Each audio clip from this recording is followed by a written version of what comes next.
আজ আমরা ধ্যান সম্পর্কে আলোচনা করব।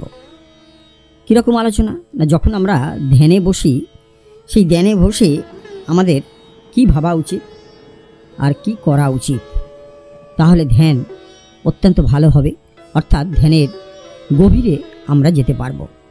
কিন্তু কার কাছে এই প্রশ্ন করব? এই প্রশ্নের করার জন্য রয়েছেন শ্রী শ্রী সারদা দেবী।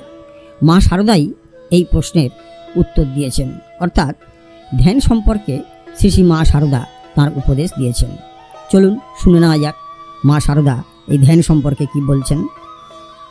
মা সারদা বলছেন, ধ্যান করতে বসে প্রথমে খানিকক্ষণ স্থির হয়ে বসে মন যেখানে যেতে চায় সেখানে যেতে দাও, আর ভাববে আমি সাক্ষী, দ্রষ্টা।